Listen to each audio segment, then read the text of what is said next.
Good afternoon, everybody. I'm basically doing this broadcast from my cubbyhole of an office in Parliament, where we have a large amount of scaffolding, and so forgive the backdrop. But the point of my message is that I asked a perfectly reasonable question in Parliament earlier on, and Prime Minister's questions, which, as usual, Keir Starmer failed to answer. The BBC have managed to misquote me in an appalling way. They posted and then deleted an incorrectitude. One would think that after the debacle of the Panorama issue, where they effectively cut and spliced and completely misinformed the public as to what was said by one of our greatest allies, Donald Trump in the United States, one would think that some humility after their recent faux pas would be in order. But to now misquote me, clearly, I think now demands a massive apology. It won't be the first one I've had from the BBC, but I'm expecting an apology, and I'd like it as soon as possible. I'm sure everybody agrees, and if the death penalty referendum that I requested was put to the people, I have no doubt that, rather like Brexit, they would vote in favour. But in a democratic society, you have to be swayed by the majority, not the minority, which is what's currently happening. Thank you very much. Rupert Lowe's statement is a direct attack on both the political establishment and the BBC. He frames himself as speaking from a cramped office under scaffolding, using that imagery to suggest a system that is messy, dysfunctional, and resistant to honest voices. His first target is Keir Starmer, whom he accuses of once again dodging a straightforward question at Prime Minister's questions, a complaint designed to tap into public frustration with evasive politicians. Lowe then escalates the issue by accusing the BBC of misquoting him and links this mistake to the earlier Panorama controversy, portraying it as part of a wider pattern of manipulation and misinformation. By reminding viewers that this wouldn't be the first apology he expects from the BBC, he positions himself as someone repeatedly wronged by a powerful institution that refuses to take responsibility. Finally, he pivots to the death penalty referendum, arguing that, like Brexit, the public would support it if given the chance. This frames his message as a broader critique of democracy being controlled by a vocal minority rather than the majority. Overall, Lowe's statement is crafted to present himself as the voice of the people, standing firm against politicians who avoid accountability and media outlets he claims have lost the public's trust. Khadija, thank you so much for coming in. An absolutely horrific story. You can't imagine the horrors that poor child went through. How and why do you think she was fouled so badly on so many levels?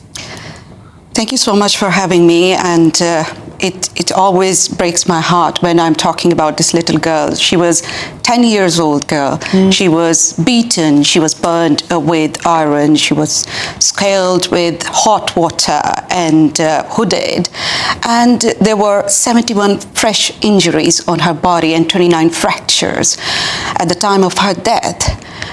And nothing could, urge the people who were looking at her injuries, and they were just silent. Nothing and no injury was reported to a doctor or to the concerned authorities. And it breaks my heart again when I say this, but I have no doubt that the way she was starting wearing hijab to conceal, her injury, that's the most tragic part, because why a girl, 10-year-old girl, she's wearing hijab? Nobody questioned it.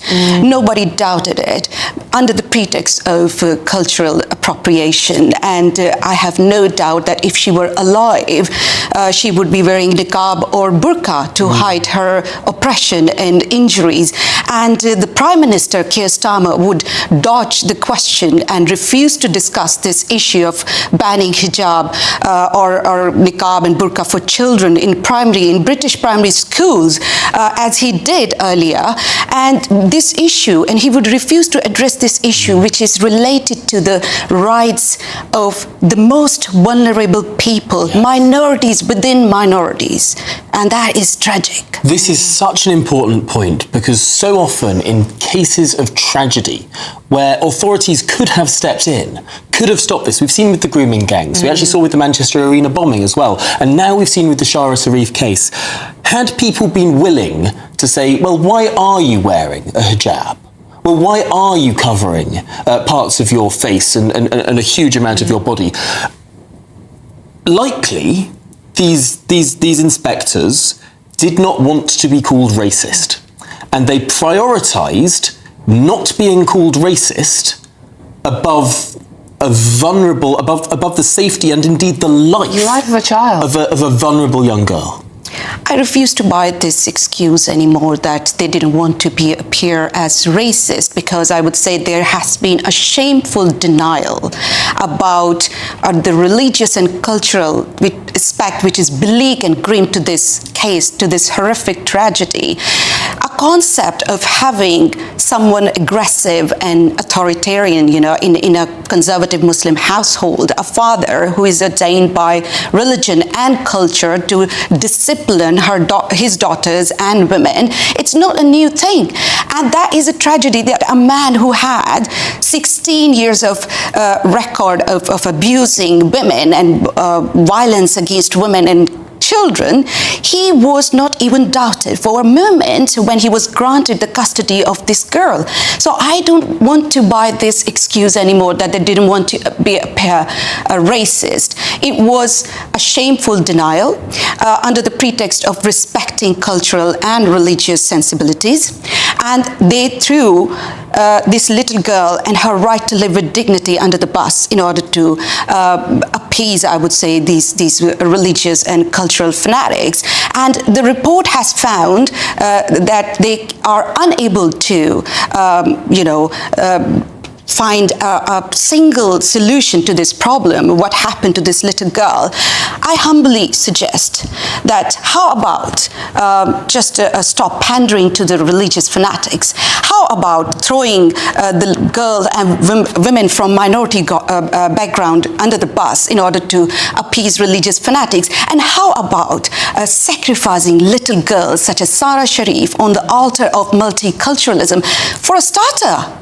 I mean, just for a starter. Yeah. The solution, having a solution to this problem, it comes later. You need to just pave some foundation. And to do so, all you have to do is just to start treating people equally under the equal law of the land. That's all you have to do. Khadija, thank you.